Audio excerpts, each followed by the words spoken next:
How's it going, everyone? Welcome to the Aftercast, episode 58, the Late Night Transformer Show. I'm your host, Victory Saber 77, and we got a good show for you tonight. And starting off with some introductions, though. So, Dalton? I'm Dalton. You can find me on YouTube, Twitter, Facebook, and Instagram at Dalton Against TFs. Sorry there wasn't a Cartoon Mondays up this week. Had to work that day, so I didn't have any time at all to edit the video, but I've got the whole week off this next week, so. I don't want any more of your fake promises. Yeah. This isn't a fake promise. You owe us two. Just put it up when it goes up, and we'll see it. I've heard for 2 weeks that it's going up and delayed, so. So this Monday, Cartoon Monday. Yes. Darkwing Duck. Yes. Until something comes up. Until I decide I wanted to go outside and enjoy the weather. I decided to go grocery shopping instead, so it'll be next week. I wanted to go people watching, sitting on a park bench. All right, Josh, you're up. All right, well, you can find me G1 Hextron on Twitter, YouTube, Instagram, and my Facebook page is the G1 Hextron. Cool. You can find me on Twitter and YouTube at Victory Saber 77. We do have some other shows. We have the Cybercast, which airs every Saturday at 6 p.m. Central Standard Time. The latest episode is in video form, so check that out after the show here. And we do have an eBay show, which is in a holding period right now, so we'll let you guys know when that's might be coming back, might not be. I don't know. Yeah. If we have an outcry for that show, we will bring it back in force for you guys. But yeah, I don't know. All right. It's just too much to do for not enough love for as much effort that has to go into making it. So. Yes. We do have the collection spotlight back on the Cybercast, so check that out. We want to see your collection. You know, no collection's too small, too big. And if you want your collection spotlight on the Cybercast, just email Josh at g1hextron@gmail.com. And keep your pictures between, 10 and 20, and we will spotlight you on the Cybercast. We're also looking for a co-host on the Cybercast, looking for a female co-host. And so we just want a new perspective and such. So if you are interested or know of someone, just get in contact with Josh at g1hextron@gmail.com, and we'll go into further detail there. And Josh does have some stuff streaming on his Facebook page. Got some new trailers. He has the newest Jurassic World, also the newest. What was that? Man, I got a tweet there. Lost concentration, man. But he also has the new Fantastic Four, or the actual. Dalton? What are you doing? Has the newest Fantastic Four trailer, so check that out for what it's worth. That looks like it's going to suck. So. Yeah, I know. I may not want to waste your time with a Fantastic Four. Just watch the trailer and okay. Yeah, there's whatever it costs to go to the theaters, like whatever, $50. There's that saying. That is true. And then also on Josh's Facebook page, he's got streaming on there the newest Robots in Disguise episode 14. All right. If you have any questions, topics, just put them in the comments. I don't know why my chat doesn't work still to this day, but I think it's just a vendetta of Google wanting to take me down. Oh well. You got a couple to start off with. Right. Kenny McKinnon, which is Kenny Prime, he says, thanks for the spotlight on the Cybercast, guys. Very cool to contribute in some way. So, thanks for sharing it with us, man. I mean, very impressive collection. Yeah. I do like it. I think you can sell probably some of that movie Beast Force stuff and get some more G1, but Hey, don't knock the Beast Force. That's just the way I think. I'm pretty sure James is in the same boat. And then Alpha Tryon 92 says, when are we gonna get some hot chicks on the Aftercast? Oh man, we could put up the Sailor Moon Dakota pic if you like, but yeah,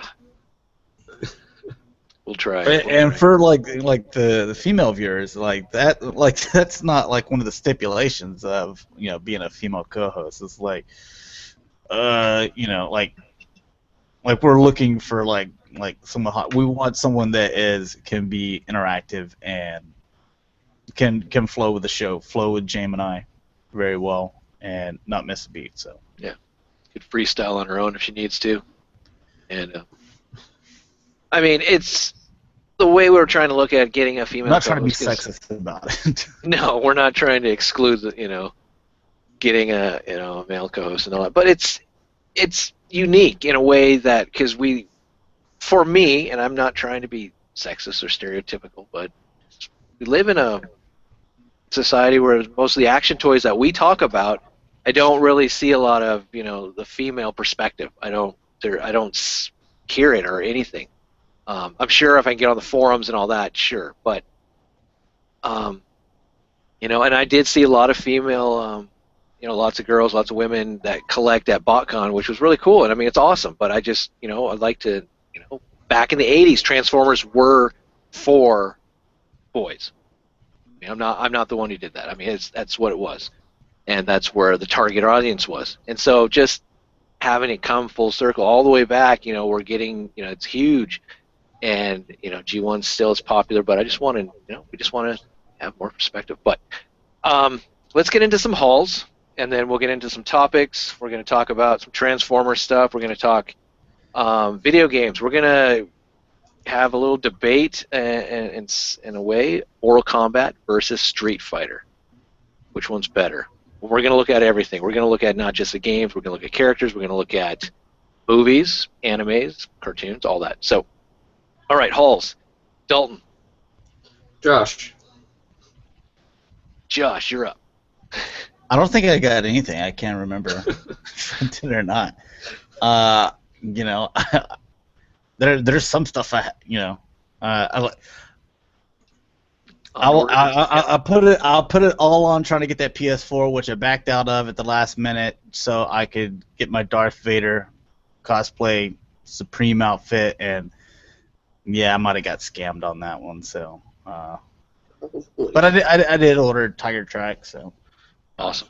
Just doing that backtracking, that was one of the goals for this year. We got Sound Blaster, now Tiger Track. I think only thing it's going to do is MP10B, Silver Streak, and I guess Skywarp, but I'm just going to wait for the Hasbro for that because we know what's going to happen. And then those exhaust and then those expensive MP10s, the EVA and the Bathing Ape, which will probably end up being KOs because I'm not paying $1,000 for that crap. So yeah, I've actually been trying to sell parts of my collection. Doing a lot of that too. I'm doing that. Yeah, well. I've actually got some more movie stuff I'm going to be lining up to sell. Cool. For me, I don't know. I did get the Lego Movie. What is this thing? The double-decker couch. So that was pretty cool. What the hell? And I picked up some IDW Transformer books. So I got the Combiner Wars Volume 7.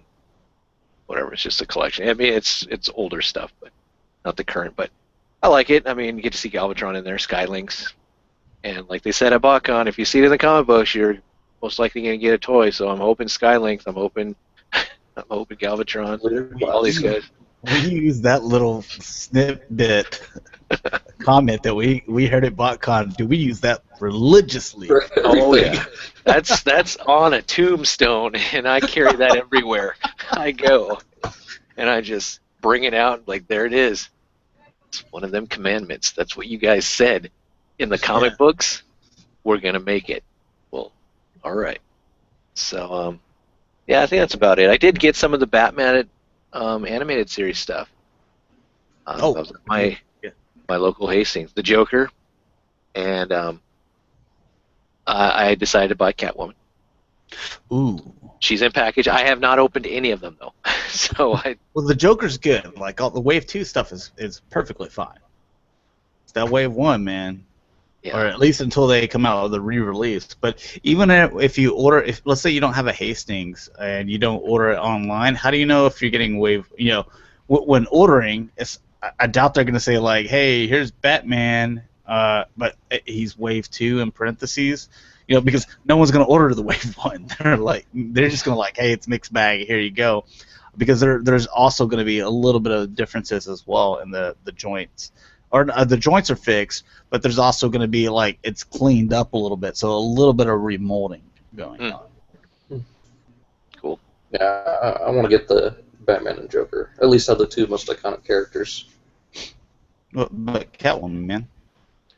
Catwoman. My two favorite girls are Catwoman and Batgirl. Mine's from Batman. No, Yeah. in anything, over Mine's RC, Harley. over Leia, over, Harley Quinn and Laura Croft. Those are three. okay, Laura Croft's gonna be my number 3. I like her. So, but yeah. I need to get that Play Arts guide, James. I need you to do that review so I can get an honest opinion. All right. Well, I'll look into it. It's just for me. Just for you. I'll make it private. Just send it to me. Just send it to you. No. There you go. All right. Let's get into some Transformers topics really quickly here. Got like maybe 3, 4.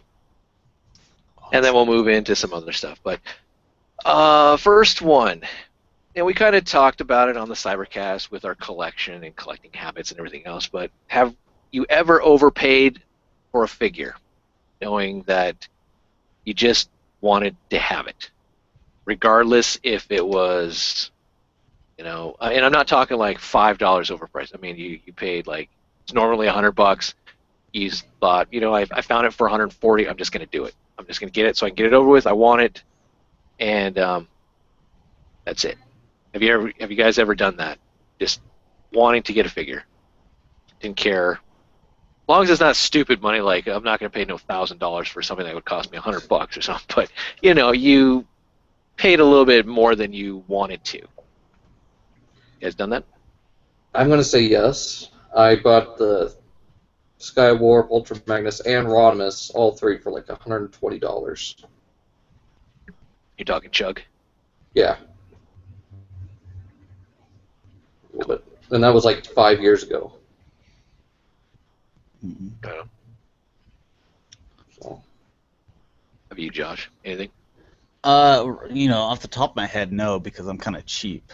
I have no problem waiting it out and being like, this is what I'm willing to pay, and not $1 more, and waiting it out and getting it as cheap as I possibly can.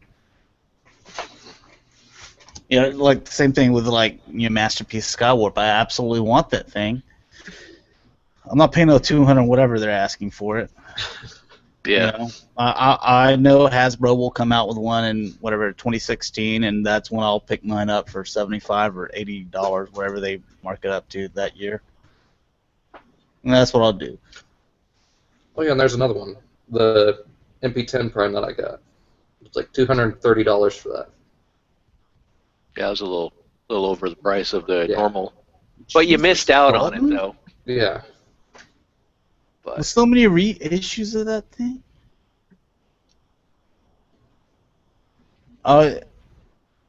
Yeah, I can't think of anything that I'm overpaid for.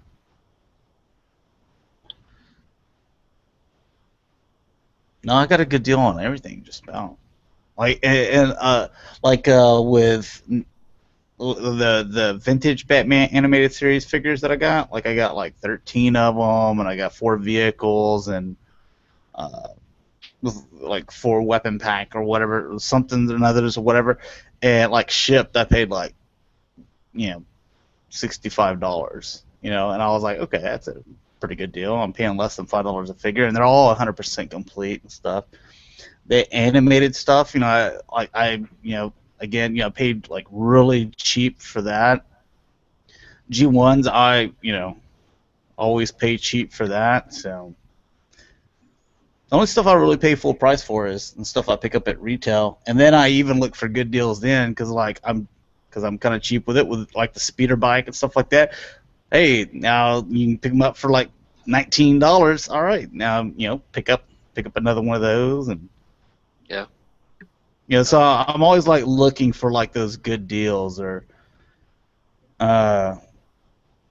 stuff like that. So it's to me, I just try to be patient and smart. Not stupid. I have to be just because I got a limited budget. So Yeah. Like Combiner Wars, Voyager class 1250, clearance, Walmart, love it. yeah, I will like admit, I saw you put that like someone had to have messed up there. Did you at least take it up to the checkout and see what it rang up? yeah, it rang up at 1250. I bought 2 of them, took them back over to Target, and returned them for full price. That's how I did. Oh my god. Oh, I remember So I did that for the Ninja Turtle sewer play set. Whenever Target made a mistake and marked them down to like whatever it was, like $15. So I just took one over to Walmart and got like $115 credit. well, I mean, it's Bought their some mistake, groceries. and I'm. I mean, we're not going to get into ethics and all that, but yeah, I mean, it's like, well, I bought Obviously not. There are none 2 there, 2 for the price of 1, and I got $50 in credit, and there you go. So I was not going to pass on that opportunity. I did the same thing whenever I bought a Masterpiece Thundercracker. They had buy 2 get 1 free. So I bought the 3 of them, and then I got 1 for myself, and then I sold 1 at cost to Action Jackman, and then someone had said that they wanted the 3rd one, and then they backed out on it, and I was like, well, I'm just gonna take this back to Toys R Us without the receipt, and I got my $75 credit that I ended up buying some different stuff. So I basically got my Masterpiece Thundercracker free. So, Nice. the more we're talking, I find out that I'm a little shady. I'm a little shady, a little. Yeah. I'm not stealing anything here, but Yeah, I mean, we're not like asking for cash back. We're not, I'm not trying to justify it. I'm going to spend it, in credit in store. Yeah. How And can I justify it's not me repricing the item. It's what it is. That's if it rings up at that, and I'm going over somewhere else. It's not like I'm trying to, price match anything, and such. But yeah, I mean, it was weird to see Motormaster and Silverbolt for that price, but for me, overpaying for something would probably have been, oh man, probably maybe a third-party figure. Just can't think of one off the top of my head. Oh, and I'm looking at the box right now. It's the Ranger from Master Force. I got it in really impeccable condition, but I think I overpaid a little bit. It's because I had Joyride, I had Lightfoot, I have Road King, but Ranger is different from Joyride, different paint apps, even to the little Godmaster. So I was like, oh, I need this guy, and I got him without the sticker supplied and everything, and with box, card, all that kind of stuff. But I paid probably $100 more than I should have. But it's that I want that to complete my my Godmaster. So. Well, I think that's when you will pay more than what because you've been patient. If you're someone that's patient, you've been patient with kind of like a line or something like that. But Yeah. whenever it comes down to where you need like 1 or 2 to complete like a little group or a line or something, then you're kind of like, oh, now you're really focused on completing this to be like, yeah, that accomplishment that I've finished and done, and then you're willing to pay a little bit extra stupid money for it, to where, if you were just starting out, you'd be, patient. If it takes 6 months, it takes 6 months. But it's that, I finished it, it's complete, that we get a little stupid sometimes. Yeah. It's the same thing with like in the Brave line. Like I was 1 away, and that's what I'm trying not to do because I still need 3 figures for Might Gain in the Might Gain series, and then I'll be done. I'll be finished and I can wash my hands of it, even though I love it. But it's like getting the two repaints of Diatlas, which is Goryu, and then Hiryu, who is the repaint of Sonic Bomber. And then I still need to get Battle Bomber. And there's a Battle Bomber out there for $850. Oh, You get all God. four of them, and I'm like, that is stupidly overpaying for that figure. And and it's the Sonokong version. And it's like, there's no chance in hell I'm gonna pay $850. Sonic Kong too? Yeah, it's a Sonokong version. Jesus. So I'm like, Wow. no way. And it's like I'm trying not to get into that mindset, like, well, shoot, I'm just gonna buy it, get it done with, so I have it finished. But no, I'm not. I don't want to do that. I don't want to pay stupid money for something that is cool. Don't get me wrong, but no, $850. You could do a lot more with if you're collecting and such. But I'm feeling the exhaust is $170 for exhaust. That's no. I'll wait till. That's why I'm not paying that. I'm waiting until like the like hype dies down, and people are like, okay, now I got all these extra exhausts that I was gonna scalp all the idiots on, and now that they're gone, I'm still stuck with like 10 of these exhausts, and now let's put a few up for bidding or cut the price down, find out, what they're willing to pay. I'm willing to pay $100. Yeah, same here. And that's the thing that I need to put it out there is like, look, I'll pay $100 shipped for exhaust. I won't go any more than that, and I think that's fair because how much was he like? Because you're buying them from a Japanese website, and so whenever you look at that, because they don't have the like going to the America and then your TF source and them marking it up. I think he was only like $63 or something like that. Like 65, somewhere around there. Okay, so let's just say 65. You ship to me, let's say that's 10, 15. You're still making anywhere from like $20, $25 profit on it. And so I think that's fair. You're making about a little more than 33% profit on what you invested. So I think that's a good deal, and I'm willing to pay $100 shipped. Jim, what do you think? I mean, because you got yours, through a friend and stuff like that. But do you think that that's a fair deal, like on both ends, not just me, but on the seller as well? Yeah, I do. I think that if we would have got it here in the States, it would have been $79.99. It would have been the same price of all the other cars. And the price is not significantly dropped, but it is starting to go down. It's not commanding that stupid amount of money, like, almost raising up to the $200 range. It's starting to go down in price, but yeah, $100 I think is fair. But I know there's a lot of sellers out there that says that's not fair. I need to make at least double on what it is, but yeah, right now, I guess that's not. I guess it's not fair right now because people are still willing to pay stupid money. But when people stop, or not willing to pay that stupid money anymore, and those people are kind of done, they've got their figures now. Now you're going to come. What's left are people that are like, all right, let's be reasonable. Let's make a deal. Yeah. If we got like 100 or maybe 105 or something, then okay, let's do that. Because if you expect me to pay close to $200 for this figure, you know what? I'm just going to go with a $30 KO then. Yeah. And then maybe eventually down the line, then something will happen to where I can get my hands on one that at a price that I'm willing to pay. But I'm not going to go stupid with money on a figure like that. Yeah. That's what I think is going to drive down the price, is those sellers out there that are holding on to exhaust for that, benchmark that they think they want it at, whether it's 150, 170, 190, whatever it is. Once that knockoff comes out, they're going to miss that opportunity. It's the same thing in a way when Fort Max came out. That's when I'll buy mine. Yeah. Fort Max came out, and all the original Fort Max were not commanding that $3,000 price point anymore. They were dipping really crazy because you can get an Encore Fort Max, same damn thing, but with sword, if you're looking at the Hasbro version.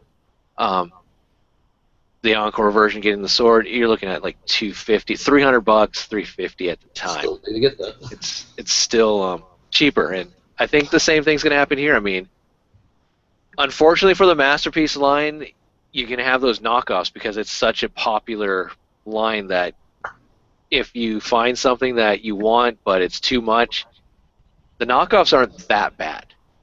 We've talked to people who have, owned knockoffs, and they say that maybe a little bit, if you're really scrutinizing over some of the stuff, you can tell the difference. But most of the time, it's pretty much spot on. And qualities, it's not expected like a true knockoff where it's poor quality. It's not bad.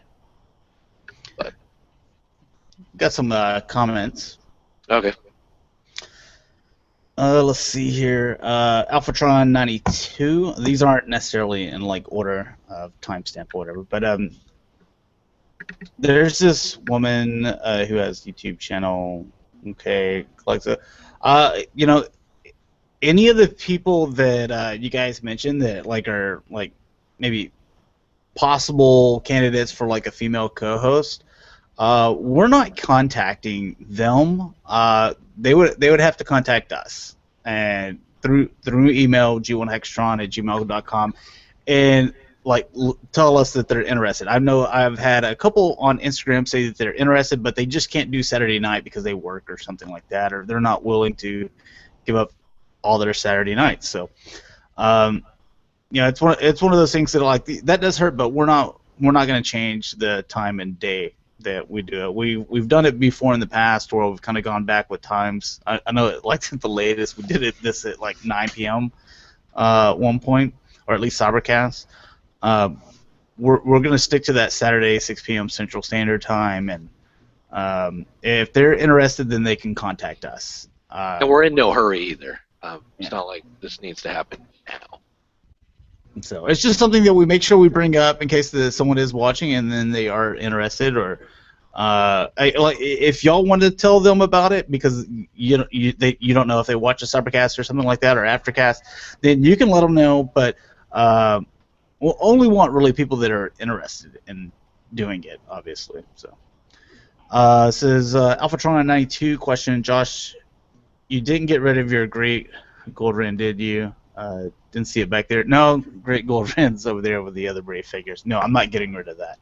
I think it's awesome. So, it's probably one of the most impressive pieces in my collection. I love it. It's just, you turn the lights on and the light just shines. It's like one of those things that your mom used to put like in front of the window, and they'd have like all these, like. You know what I'm talking about? Like little glass pieces that are like cut like a diamond, and they like whenever the light hits it, they like shine all over look like a disco ball. Yeah. Yeah, prism type thing. Yeah. So that's basically what it's like. Let's see.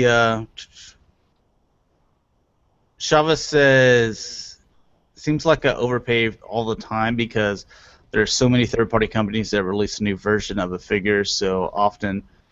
Plus Hasbro, Takara. Okay, new releases or versions and the price drops of the previous selected times. Yeah.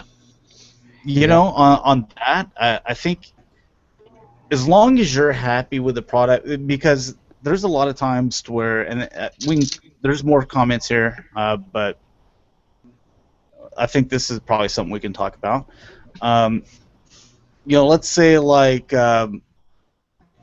Who's making the Octane? Is it who? DX9. DX9? Okay. So let's say that you're an Octane fan, or you're a Triple Changer fan. You're like, hey, I got my Sandstorm and Springer from Generations, and you picked up a couple of other Triple Changers, maybe Astro Train from Toy World or somewhere else, and you're like, hey, I want that Octane, but I'm not really a big fan of the DX9 Octane. The only one that a third party's coming out that's kind of a masterpiece scale. Don't get it, because unless especially third party stuff, because they cost so much, and because if something catches fire with third party, they all come out with it.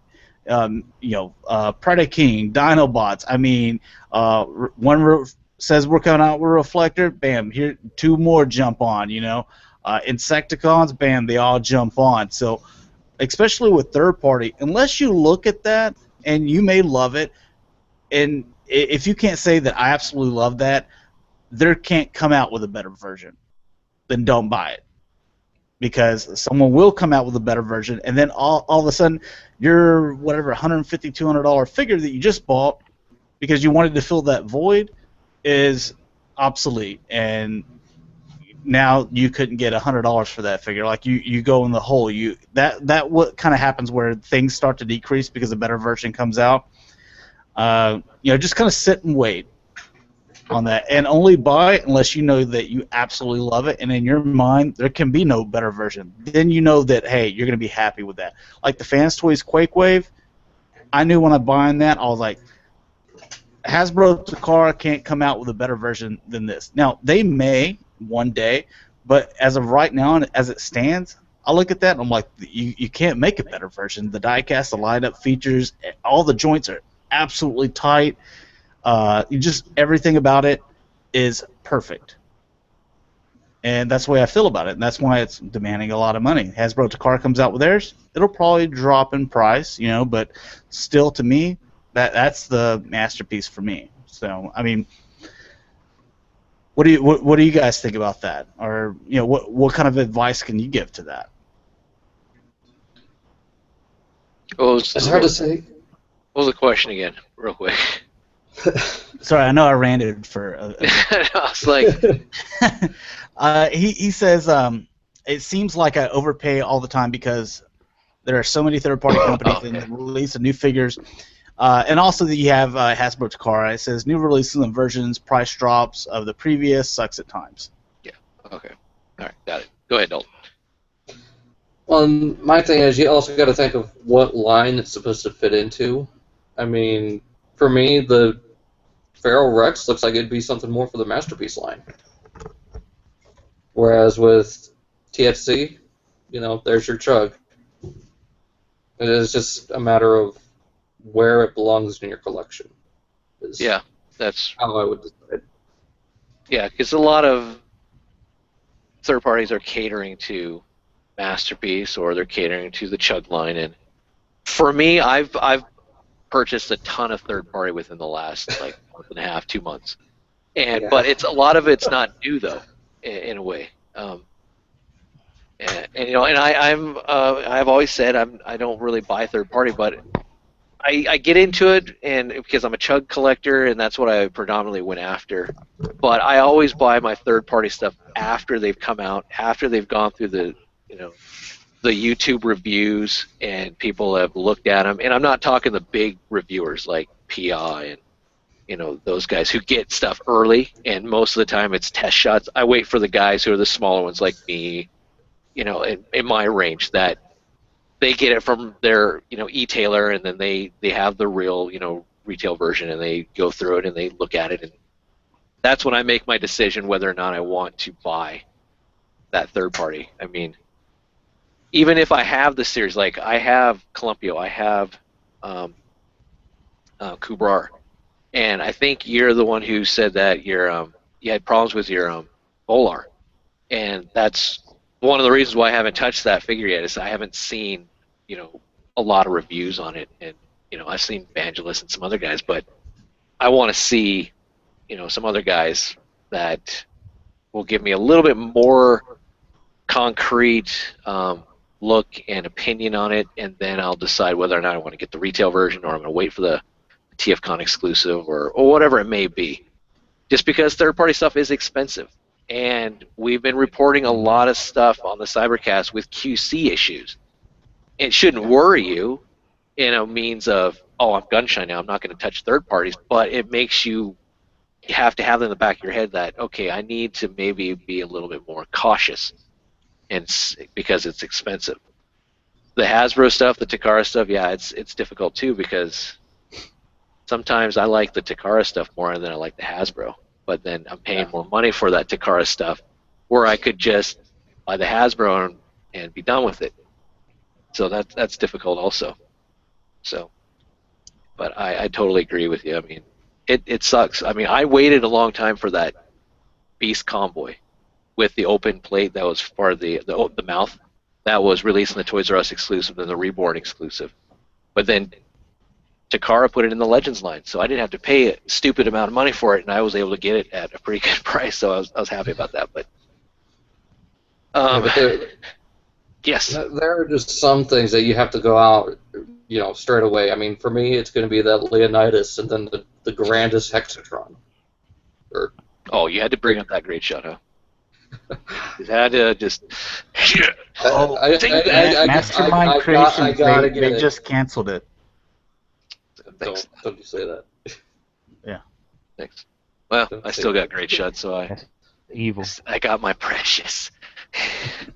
But Trent, what do you think? I agree with both viewpoints. I mean, basically, it is two things, like you said. You should only try to look at what line you collect the most and what line you think that figure will fit into, and also, like Josh said, make sure you check it out first. Make sure you're gonna get something you're gonna be satisfied with. Yeah, definitely. All right. I mean, I picked up that Evila Star, and I'm pretty happy with it. I think it's a great figure. It's not fun to transform, but well, I take that back. It's more of something along the lines you have to sit down. You have to like actually kind of put some concentration into transforming it. It's not like a Hasbro where you can just grab it, flip it about 6 or 7 times, and bam, you're done. It's something where you have to actually like, okay, I need to move this out of the way. Yeah, pretty much it takes a little bit more concentration, but definitely, like you said, watch some of the different reviewers.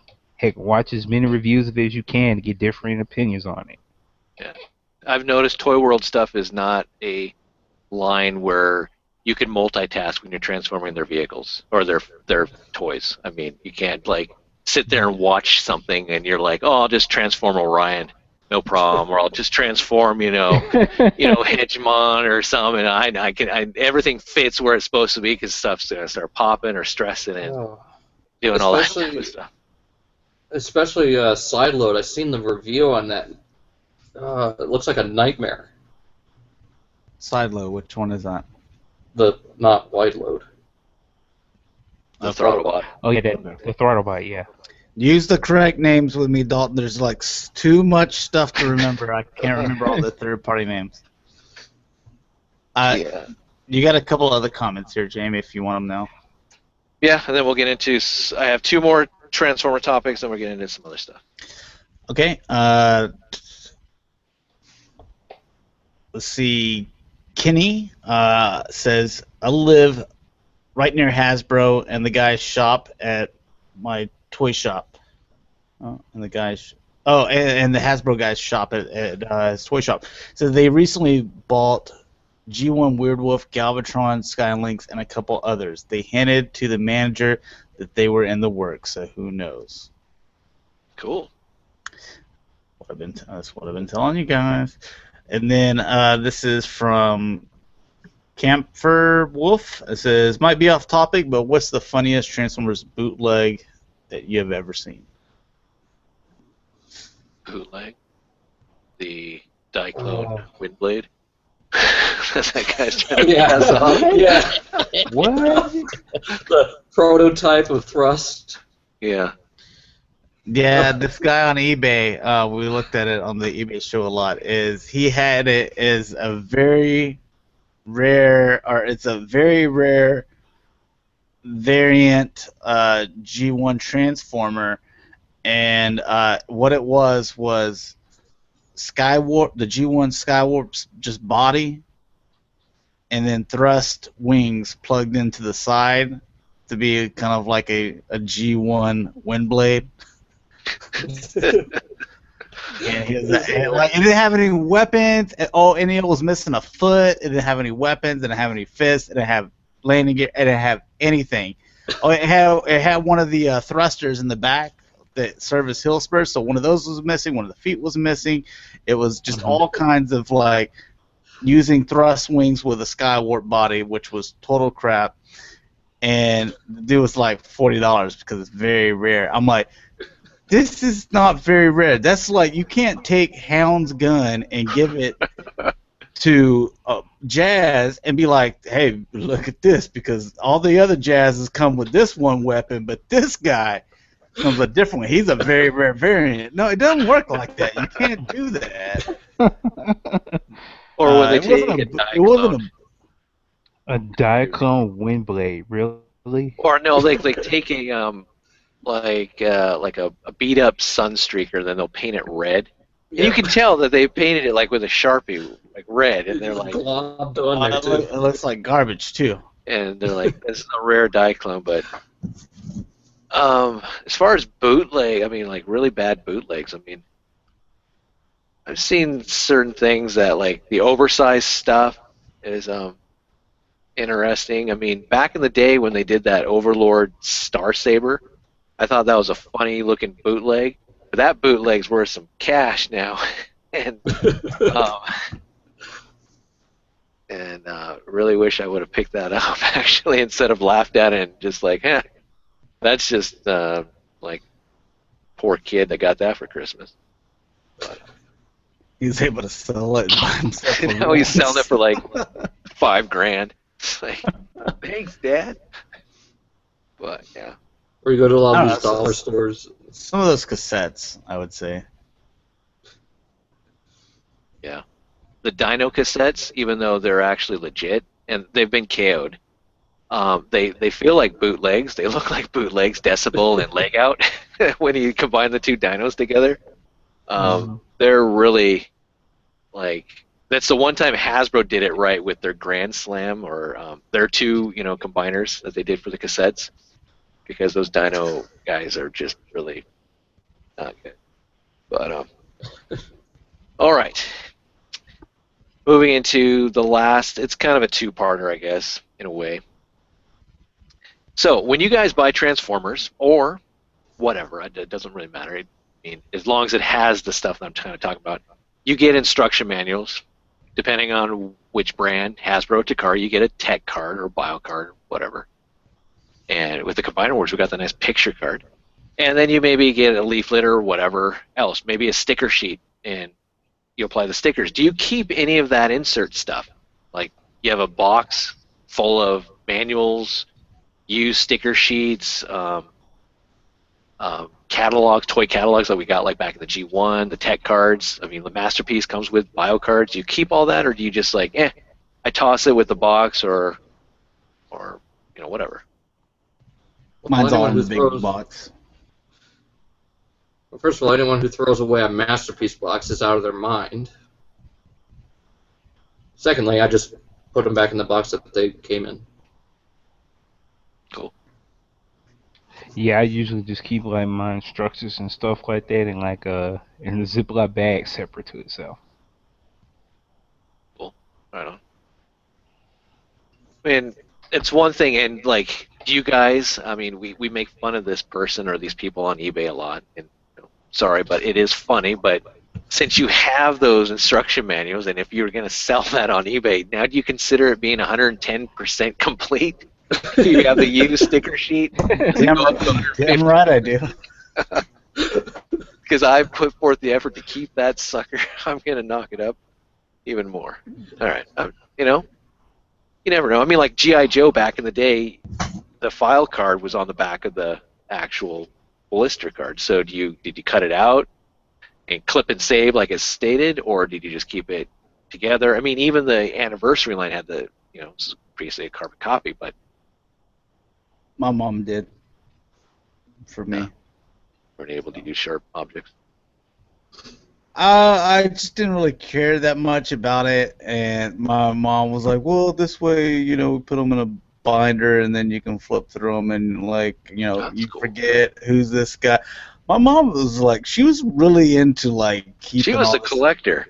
Dude, she basically was, because and like I went over to her house today, and she was telling me about like some like stuff, like some like China doll things or whatever from like the 1950s and stuff. She was telling me how it's like all this rare and stuff like that. So yeah, she collects stuff, and so I think it was cool to live through her child and stuff like that. I was her firstborn, so.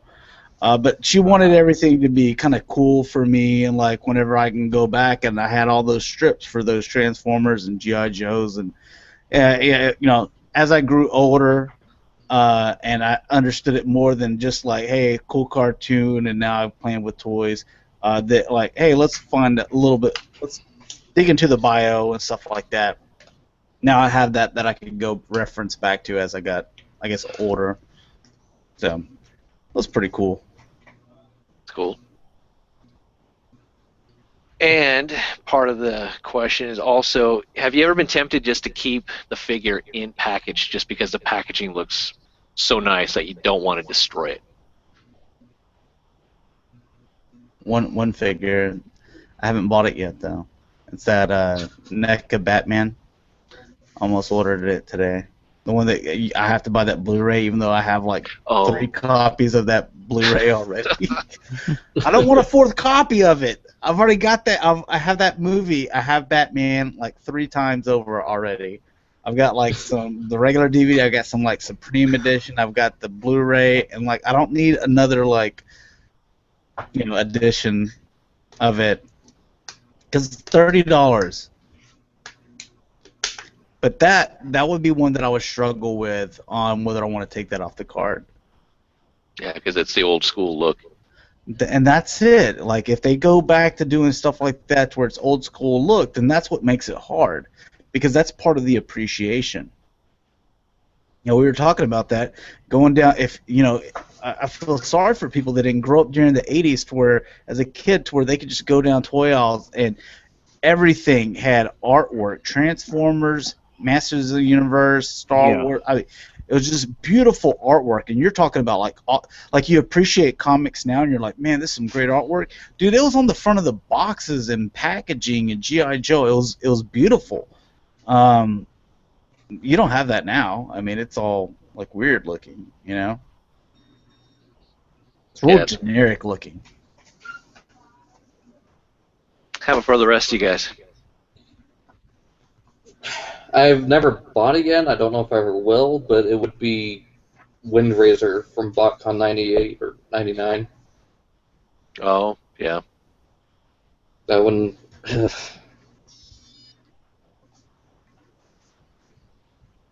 That is a good one. Yeah. But most of my stuff is either, you know, enclosed boxes, like, you know, can't see the figure in it. Yeah. That's the nice thing. I like that. Like, especially with Takara stuff, you're mainly going to get a box, and you can repackage it if you want. But anything that's like on a blister card, it's like, it sucks. I mean, even when I first got the Master Universe Classics He-Man, like, wow, this is really cool. I like the look of it, but I have to rip it off because I wanted to, you know, check out the figure. But even the bubble had the lightning bolts on the sides, and everything else looked pretty sweet. But how about you, Trent? Anything? As far as packaging, I keep like the boxes of like the third party stuff, and I might keep like a regular retail Voyager box around for like a minute or two. But if it starts to like clutter up some space, because I don't have like a big place to keep it, I'll usually just get rid of the retail boxes. Okay, but how about a figure that you want or you get and you don't want to open it because you don't want to destroy the artwork? Have you ever had that? Oh, I think I did. I'm trying to remember who it was. Yeah, I try to open it and so like to preserve the artwork, but it never quite works out. I think it was Dead End. Oh, the Combiner Wars? Yeah. Oh, wow. That's cool. Yeah, a lot of that stuff. I like the new series. It's more collector friendly, getting those figures out. And it even goes back to Mattel again. I mean, the Ghostbusters line. I love that artwork. When they did that Superpowers. Yeah. Anything that gives you that retro look, I wish they did it in a way that you could actually get it out of the packaging without ripping it out and all that, because it's just like part of the collecting is like, oh, that's really awesome, but Oh, you got to open it up. I Or just I started feel like. some. I just started some. I don't know if you may remember him, but remember the from back in the '80s, the paintings that was back on the old He-Man vehicles. Oh yeah, yeah. Yeah, I was like, dang, I want to see this. You know, like why can't we get a cartoon or a comic book that look like this? You know, like, but no, this was before they was started doing the whole like Kingdom Come things. You know, this was before. I guess it was before what's his name really blew up. Alex Maybe Ross. Alex Ross. Yes. Yeah. You know, hey Mattel, please hire Alex Ross to do a anthology, Masters of the Universe anthology. Yeah, that would be cool. All right. Anything else? Any other Transformers related items you guys want to talk about? No. Hey, your camera went up, Josh. Oh, we got a split second of seeing what was up there. Oh, now we're Did looking you all down. see the video? What happened? Video. Louis Lotero on YouTube, No. the stop motion animator. Oh, Y'all haven't the seen the video he gibberish. did? Yeah. I Yeah, haven't seen that that. thing was awesome. You haven't seen it? I don't think Oh I have. man. He did the stop motion animation using mostly masterpiece and third party figures. Trent, is this person paying you? No. Look, we don't do any free promotions here. Oh, okay. No, I was just asking. Okay. You know, what That's did all. you think of it? Or we can talk It about that was. after. So. Yeah, I haven't seen it. I don't. I don't.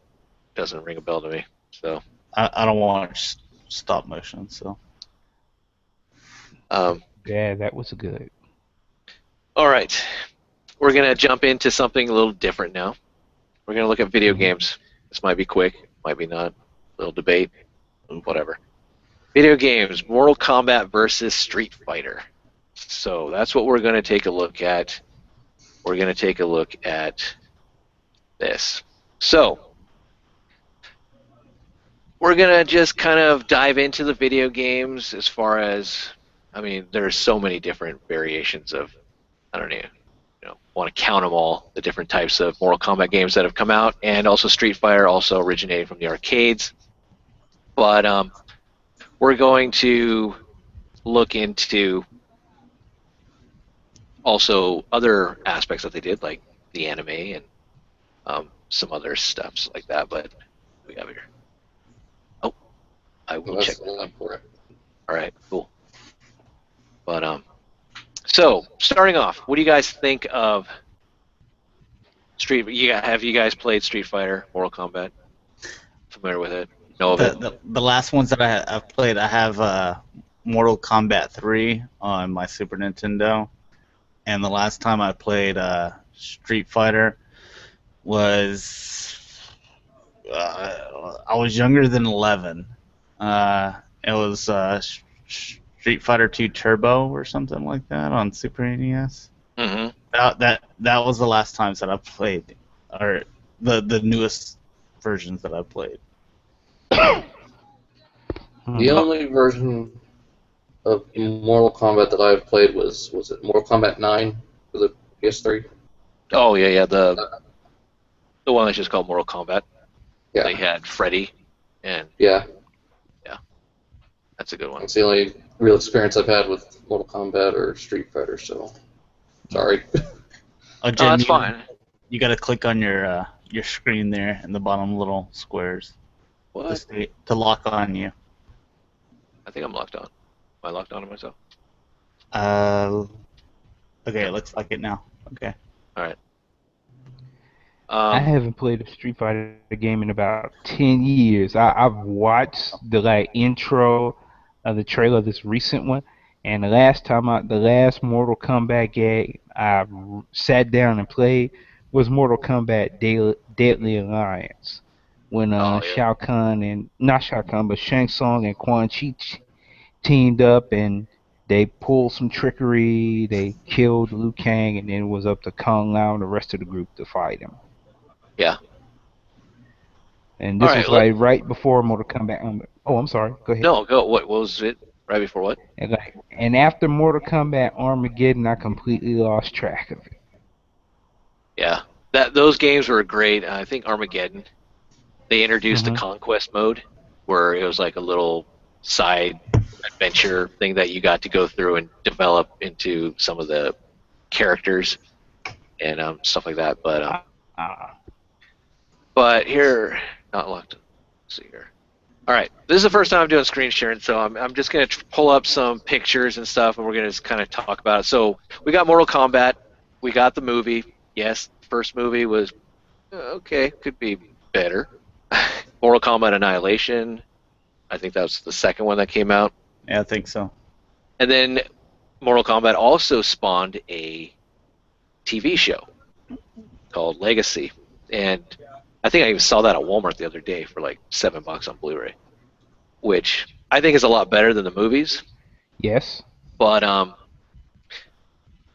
what do you guys think of the movies? I mean, do you think maybe it's time that Mortal Kombat could get back into the theaters with technology and maybe just better, special effects and fighting choreograph, all that type of stuff? Yeah, I mean, I think so. The part of the reason why the movie back then were so cheesy is because it was like 90s, and like a lot of movies back then were cheesy, you know. Um, they tried to come up with a story because it's a fighting game. There's like more involved with the story than what you see in the game, but the game is essentially just two people fighting off 2 rounds, and you move up to the next stage and you keep on moving up, and that's what the game is. It's not like a game like Uncharted or Tomb Raider or The Last of Us, where you could make this movie out of this game. It's just two people fighting off against each other. But I think they try to do what they could. They would need to come up with a better story, obviously better actors, and the whole it being cheesy part, that's just part of it being a 90s movie. Like that's what you got back then. So Well, that and everyone wanted to be like the Matrix. well, this is before the Matrix. Yeah, this is way before the Matrix. Well, some of the Yeah. did they do a couple of newer ones right around when the Matrix came out, or was that the Street Fighter movies? No, these are all way before the Matrix. Yeah. This is like very Possibly early the TV 90s. show, maybe, but the movies, no. Yeah. Yeah, the first Mortal Kombat movie came out in like 1995. Yeah. And, So. and to me, I thought it was well done for a video game movie at the time. It's just that when the second one came out, and I noticed that only two of the original actors from the first one came back, I was like, uh-oh. Yeah. And I think they tried to do too much. Yeah, they threw in too many characters. It became like the Transformers Rebirth, where they're like, okay, we have all these characters, we need to throw them in there and have a fight scene. Every other, scene was a fight scene, which got a little carried away, and there was no story behind it, such. But let me go to now. We're going to take a look at Street Fighter. So, Street Fighter, we got that great movie by good old Van Damme. Jean-Claude Van Damme. And, to me, Lord, no. you had to bring that up. Yeah, it was not good at all. You don't like Bayformer movie, like as far as Transformers? I think if you're a Street Fighter fan, you probably were in tears when you saw that, for what it's worth. But Van Damme's embarrassed that he made that movie. yeah, he's probably like, oh man, I owed someone a bet or something, and so they casted me. He owns some sharks some money or something. Or whoever was doing the movie was playing Street Fighter and it was playing Guile, and it was like, who out there right now, action star, could do the splits like Guile, do that little jackknife flip kick or whatever. Oh, Jean-Claude Van Damme. they had just got through watching Time Cop. Time Cop, where he Bloodsport, splits the kickboxing. legs and like in between the refrigerator and the counter. They're like, that's our guy.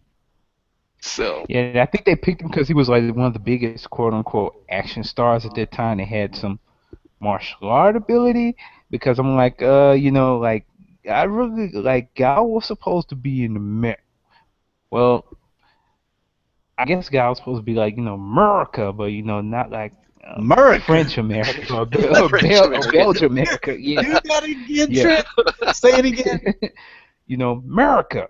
I thought that's who Gal was. I think we got Dakota back. Van Dam didn't strike me as Van Dam couldn't quite pull that off. Now, yeah, he had kind of, but look, if first I thought they might was gonna get him for Ken or somebody like that, but I was surprised when they saw they got him for Guile.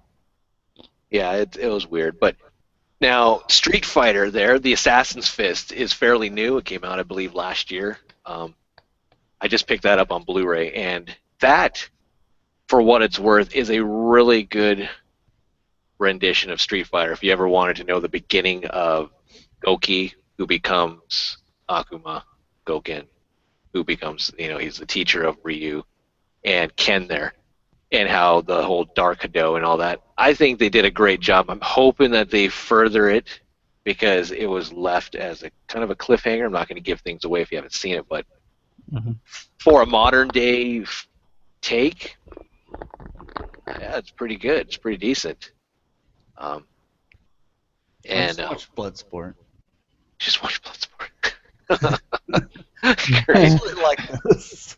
I just watched Bloodsport, and then I watched The Quest with Jean-Claude Van Damme, where he's taking on those guys. I mean, the thing is about the '90s movies and a lot of these action stars like Jean-Claude Van Damme is to me, I call them like they're falling asleep movies. To where it's like, I've seen them so many times to where. Like, I know how it plays out in my head to where I can close my eyes and just hear the sound and I can play it out in my head without watching it, and then I just fall asleep. So I've seen them all so many times. But, dude, he was, like, doing a lot of stuff. He was basically like the Nicolas Cage of the 90s, to where it's like, hey, we got this, yeah, I'll do it. You don't even know what this movie is about. I'll do it. Do I fight? Yep. Okay, we'll do it.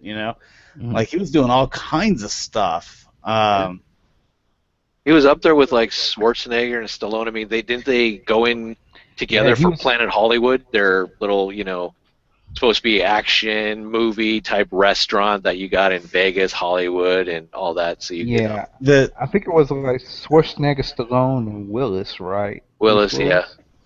The thing about Van Damme in between Schwarzenegger and Stallone is Stallone had Rocky, Rambo, which those are two, like, you mentioned those, iconic. Exactly what I'm talking. Yeah, you know exactly what I'm talking about.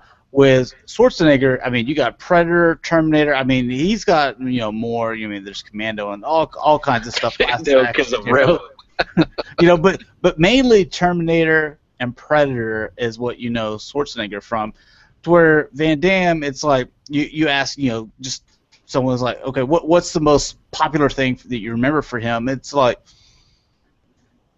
I think most people will say Bloodsport, but that wasn't a blockbuster hit. Like James Cameron didn't work on that, Hard Target. They have the, Hard Target.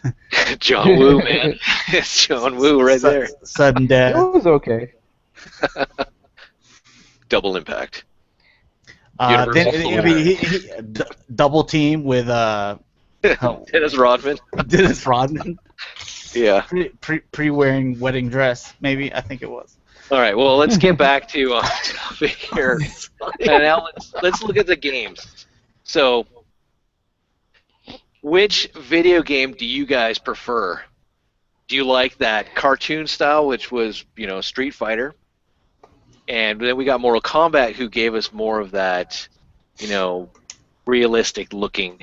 I'm not going into technical terms here, but realistic looking, game I mean, both these were in the arcade. I remember looking at people looking at Street Fighter and then, Mortal Kombat, and I was playing both of them. And then, I mean, you had more different attacks. You got fatalities in Mortal Kombat, which was different. I mean, the Super Nintendo version, they got rid of that, but you had a code for the Genesis, so you could have the blood and those nice gruesome fatalities. They brought it back for 3 Ultimate.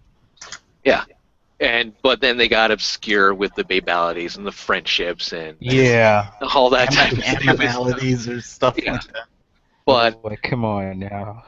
Which game would you guys prefer to play, or which one did you gravitate towards if you were going to the arcade or now?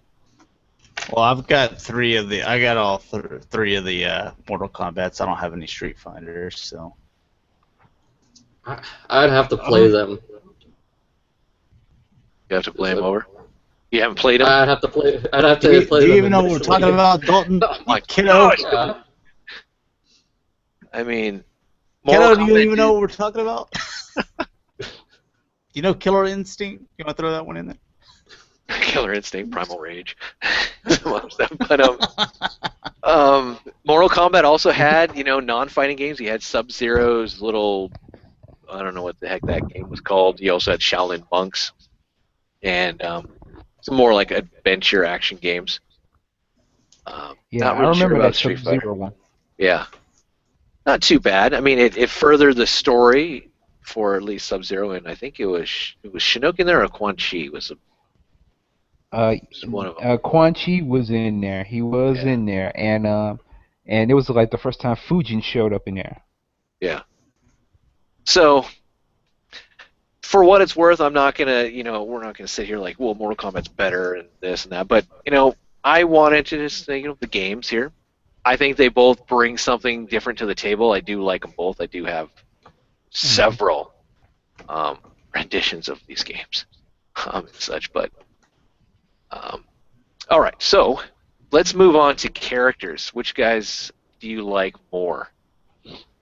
And I know it's going to be a little more difficult because we have a ton of characters on both sides. And I'm not counting like, Street Fighter versus or like Capcom versus stuff like that. Just your straight up Street Fighter, normal Street Fighter guys have shown up in the games, along with Mortal Kombat, which has every single type of ninja that you want. But which guys do you like?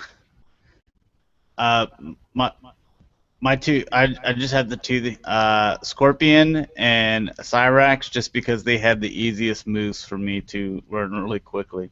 So that's why I picked him. It was like forward B or back B. It was like some, or like roll B or A. So that's why I always picked them.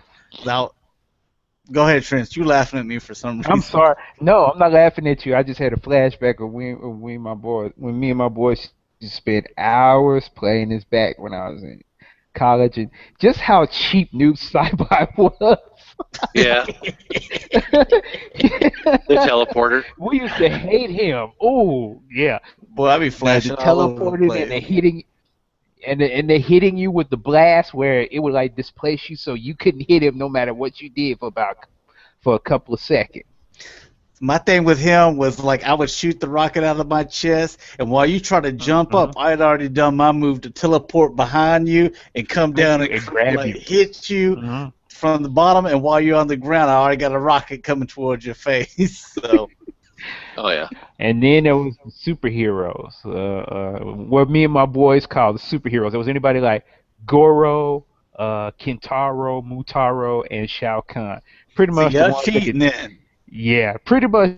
Yeah, we're talking about Mortal Kombat trilogy here back on the PlayStation, where you could get anybody you wanted. We used to just hate when somebody would grab them because one hit from them and they could take off about a fourth of your life bar. Yeah, I hated those. I hated the projectile ones.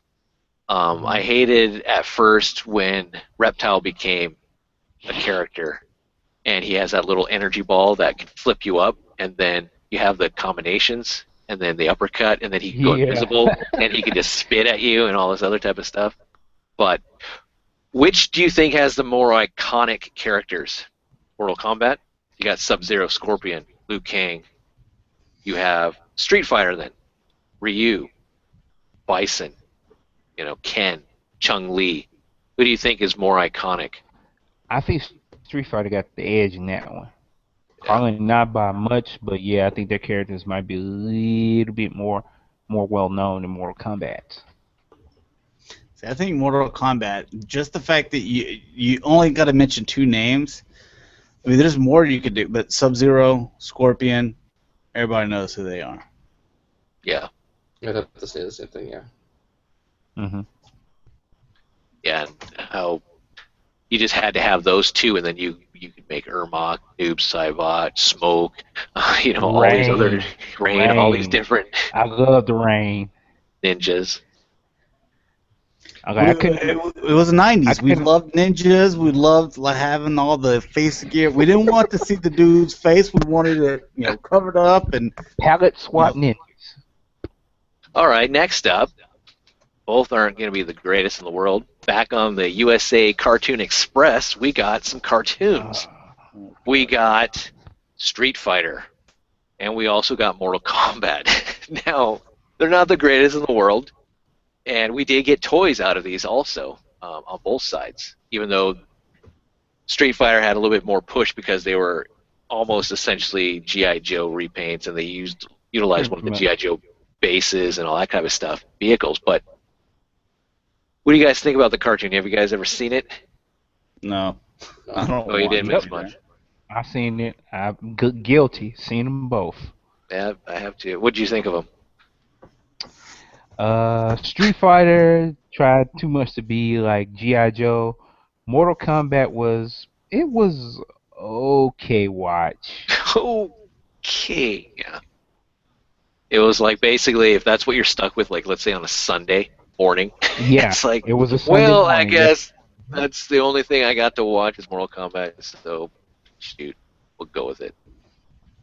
But unfortunately for Mortal Kombat, Street Fighter kind of went a little bit more, and they went with an anime, several Thank you. animes. I was gonna be mad if you didn't mention that anime. So you had the movie, which is really great, has a great soundtrack, and I think was done really well. Classic. Then we got Alpha Generations, and then we also got the Street Fighter II V series, which had Ryu and Ken more at a younger age, and they were kind of just like punks in a way, and they were traveling and just learning from all these other characters, and certain guys weren't even bad, like Sagat wasn't a bad guy, he was just thrown in jail, who met Ryu and all this type of stuff. But you've seen them, Trent. Anyone else have seen these? Nope. I can barely remember the Street Fighter Alpha series because I think my sister rented like 2 of those videos. But I definitely remember the Street Fighter 2, the animated movie. Yeah. Definitely. Yeah, Alpha was more about the Dark Hado with Ryu, Yeah. stuff like that. But yeah. I don't really play fighting games. I think it's nice to have them on the Super NES. That way, like, a friend come over, get drunk, then we can try to remember how many fighting moves that we actually know, stuff like that. You mean to tell me you never had the opportunity to play Marvel vs. Capcom? Oh my goodness. Never played. Oh. Well, maybe I played that in arcade. I might have played that in arcade actually. I don't know. Okay. That was one of the best. Marvel vs. Capcom 2, even back in the day of X-Men versus Street Fighter. Just the tag team, because me and a buddy of mine, we would tag team it. It's like he's one character, I'm another character, and we just, oh god, it was fun. Got into some fights afterwards because we were like, you guys get the hell out of here. Like, what? He perfected one and I perfected another, and yeah, it was fun. Capcom versus SNK. They even did Street Fighter versus Tekken. But, all right. So lastly, we'll get off topic and we'll go somewhere else. But let's finish it off. Street Fighter, Mortal Kombat. Which one do you think is your pick? As an all-around package. You've seen the cartoons, or at least known that they have a cartoon, movies. games, characters, which one do you prefer? I'm gonna go MK. Cool. I haven't played it much, but MK. Oh, you have played it? I played the PS3 Mortal Kombat 9, so Oh, it's better than nothing. It is. There's Street Fighter 4 for the PS3. Street Fighter 5. No, don't have that.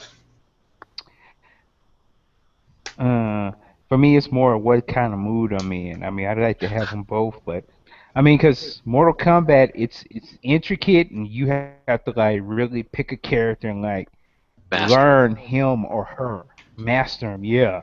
And even then, you may still learn some new things. And because I mean, how is it now? Do you still have to press a button to block, or can you just pull back and No, then you it have to block block. automatically? You have to block, yeah. Getting Yeah. used to that.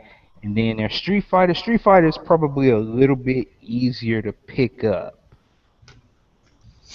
Yeah. you just pick the African dude with those like stretchy arms. That way he's got a little bit more extension. That's the beginner guy. That's who you get. And if you're playing Mortal Kombat, you want to pick a beginning guy. You pick Liu Kang because you just press forward in something, and he's like sliding across, or he's doing his "you're the only one that can dribble the ball," thing where he's bicycling, kicking. Yeah. You know what I'm talking about? It sounds like he's saying you're the only one that can dribble the ball. So Trent, you're on a desert island. You're on a deserted island. You're by yourself somewhere. You can't have anything but one of these. You can't have there's no mood. You have to pick one. Pick one. Street Fighter, Mortal Kombat. Which one? Jay was asked the same question about Transformers, and he said no. Much as I like Mortal Kombat, and I do, I would say Street Fighter, but only by that much. Oh, all right, cool. Right on. For me, I'm gonna have to go with Street Fighter. Even though I love Mortal Kombat, but I like Street Fighter has been fleshed out a little bit more. Especially, I forgot to mention there's a comic book too, or was a comic book. I don't know if there is anymore, but they haven't really done a lot with Mortal Kombat that could be better. I do think that Mortal Kombat would serve best as a live-action movie, though, than Street Fighter, because it's not as cheesy. Yeah. It looks more realistic and all that type of stuff. But all right, moving on. Or do you guys want to end it there? Because I mean, hour and 19 minutes. Yeah. You want me to clear up these last comments? Sure. Okay. Kenny says in terms of iconic, I think Ryu, Ken, Chun-Li, Bison, among many others, outweigh Scorpion and Sub-Zero. No major females either. Sonya Blade? Yeah, Sonya Blade. No. Katana. It says, how about WCW wrestler Glacier that based the ring attire off Sub-Zero? Just learned about that clown recently.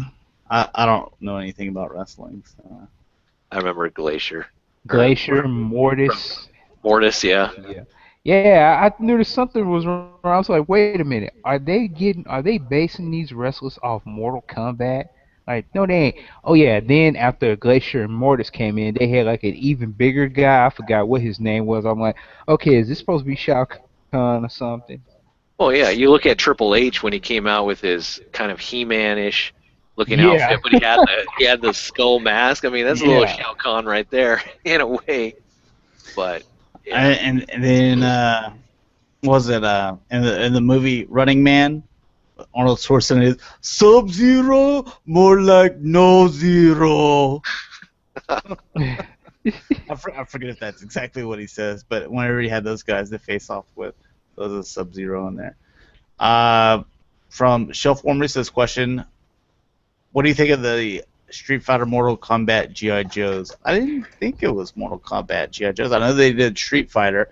They actually had a base and everything, a playset that was really crappy.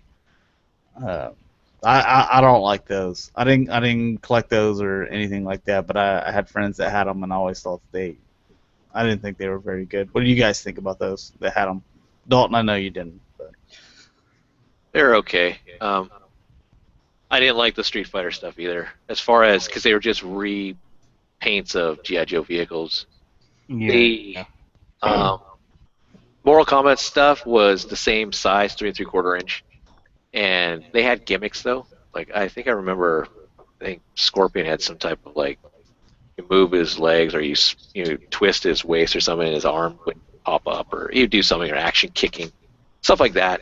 Mm-hmm. And I mean, for what it's worth, I mean, if you liked the games, it was a kind of a cool way to create your own. You know, like, hey, this is Mortal Kombat versus Street Fighter and all that type of stuff. But um, yeah, other than that, I mean, it's just like, okay, more ninjas for the Arashikaji, clan. There you go, Storm Shadow. There you go. You have Sub Zero now. You have Scorpion. But I don't know. Don't really care for them. Now the new stuff I do, the Play Arts Kai Street Fighter, awesome. The new Mortal Kombat stuff that's coming out that I've seen looks great.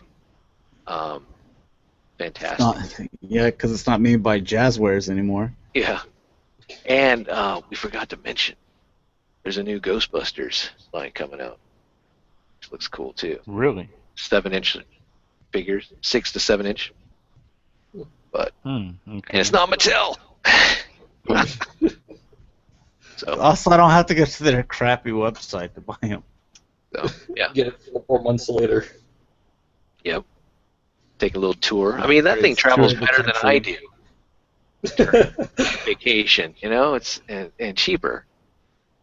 Like Mattel, just ship me somewhere, and I'm gonna at least hit 4 or 5 states to visit. So it'd be kind of cool. And you get to stay in each one at least 2 days. Oh yeah, enough time to sightsee. I just picture my box right there, wherever it is. If it's not like a UPS truck, it's just sitting there, and it's the co-pilot. It's like, hey, oh, here we are. We're reaching Illinois right now. Cool. And then we'll hit New York. We'll go back to Washington in about another week. That's about it for the show. If the Mortal Kombat Street Fighter thing was boring, and still I'm learning the screen share and whatever. So I just wanted to throw that out there because I'm a big fan of both. And with the games coming out, I really wanted to get Mortal Kombat X, 10, whatever. But I don't have a PS4 or an Xbox One, so I have to wait till June for the PS3 version or the Xbox 360. So, but it's not enough to make me want to. Going back to that Transformers, have you ever paid more for just to get it? And at times I feel like I'm going to pay for a game. I'm going to buy a new system just so I can play that game, which I have done, and I don't want to do that. So, Yeah. I have to do that for a lot of games I want to play. You have one last thing here that I think we can do a quick answer for before we close. Sure. This is from the Lion D. I'm sorry, I probably butchered that, but it says Transformer question. Would you like a Combiner Wars Lyle Kaiser? No. Yes. Yeah. Hell no. So. Yeah, There I you think go. so. Guys are rating. Yeah, I would like that. Will we get it though? No. Hasbro, no. It's gonna be more of a stinking BotCon thing if they ever do one. It seems like. But I was gonna mention that. I wanted to actually ask some other people about BotCon really quickly. Megatron, you guys like the new reveal, Megatron? It's okay. I mean, yeah. There they go. It's okay. Yeah, I mean, I'm glad that we here in the States finally get a chance to get a shot at that mold. Yeah. So what did they change anything? I mean, did they sand down the sharper edges? Because there was such a big hoopla about it didn't meet safety standards and whatever back when it was first released. And I'm like, really? Yeah, it's like you could poke your eye out, but they gave it a new head. And they got rid of the stylus from what I've heard. So it's not going to use the stylus part. Because that's the stylus breakdown mold. Silence breakdown. That's why So he's is got it different from the That's why he's got the chrome bumper. Is there okay? Because there's Does a it little still have, like, stylus. Wasn't there a little stylus? Yeah, there's like a little panel that had him molded in. Yeah. So it pretty much hasn't changed that much from the original breakdown mode. No. Probably not. I do like the head sculpt. I Really? like the idea of meshing, Yeah, the head kind of the sculpt is helmet. cool. They should give him a shotgun, though, for a weapon. But, because it fit the Dark of the Moon, you'd think. Just give him the Combiner War Streetwise shotgun. Yeah. And it makes me feel like, real quick, we heard the bio, and now Megatron's nemesis is Rodimus, if I heard correctly, the bio. So I wonder if that's going to be a souvenir figure. We're going to get a new Rodimus. I don't know which mold, obviously, but Interesting. that would be kind of cool. I mean, the last Rodimus we got, which is the Cloud, which is just a Springer repaint, and it's nice looking because it's more IDW looking, but we haven't had a new Chug Rodimus for a while. Wonder if they'd Yeah. use this guy, the Wheeljack. Oh, please, no.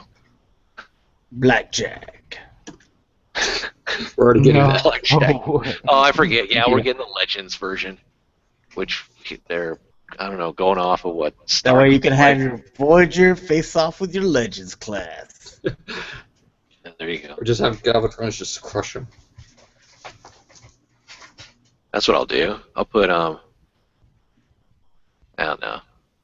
I don't know. We'll see. I don't even probably won't even pick up that Rodimus. But I'm not. All right. I'm not picking that one up either. I think that's it. We can talk more about Bakon next week, since we'll get the last review, which probably is what, Glyph, most likely. Didn't think of Glyph as a bounty hunter though. Well, someone thought it would be the Swerve mold, the Legend Swerve. Yeah.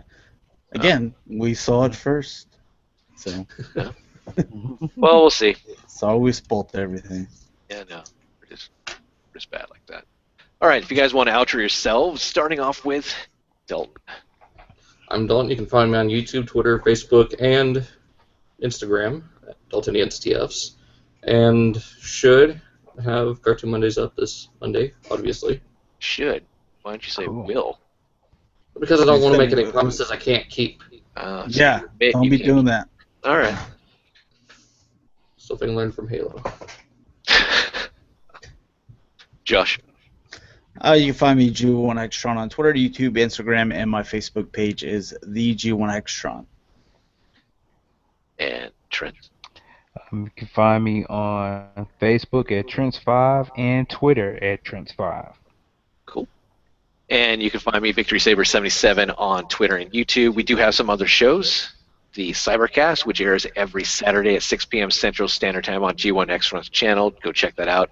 The latest episode is in video form, so definitely worth checking out. And we do have an eBay show, which airs once a month on Thursday at 10 a.m. Central Standard Time, but right now it's on hold, so we'll let you guys know what's going on with that.